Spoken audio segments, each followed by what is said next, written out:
What's good, everybody? Millhouse here, and I'm gonna go through a quick tutorial on how to mask your characters or mask your illustrations or whatever you want to do, just masking in general. But let's first start off with making sure that your line work is up to par. If there are any gaps in your line work, the magic wand tool will not work in this case. As you can see me, I'm going back and then I'm checking and filling up those little gaps here and there, because once you try to use the magic wand tool, it might select everything in between. So try to go around your entire image and make sure you mask it properly. I didn't use a brush with 100% opacity.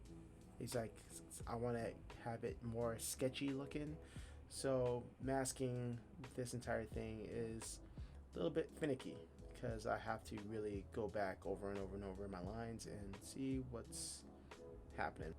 So once after you have your selection selected, you always want to hit Shift Control I to invert the selection and go to Select, Modify, and Contract.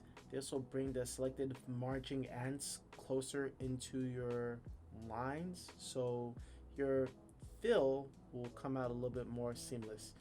And by making a new layer underneath my selection, I'm gonna just hit Shift F5 for the fill, and then I'm just gonna lighten that color just to make it a little bit lighter so I can properly see.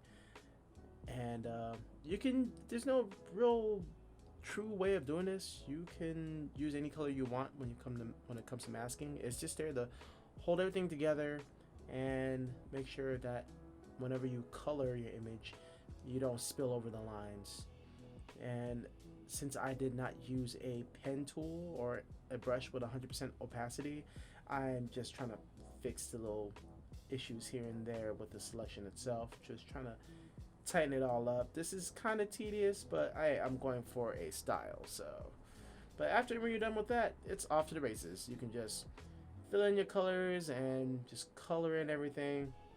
You can still use like Shift F5 for a fill for your flats after you have like an outline around your object or whatever. As you can see here, what I'm doing with the pink hair, and it's that easy, and this speeds up my coloring process tenfold.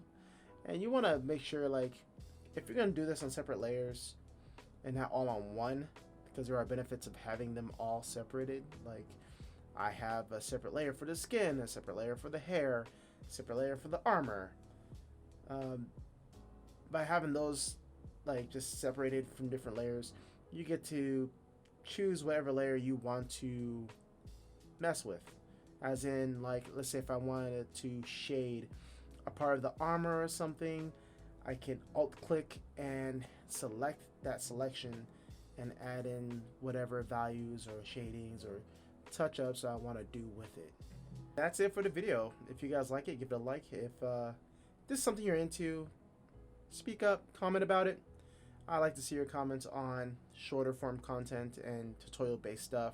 I'm trying to do more tutorial stuff, but I keep deleting my videos and redoing them again. But other than that, you guys have a goodie. You guys are improving because you guys are trying to do something today about it, and that makes a difference.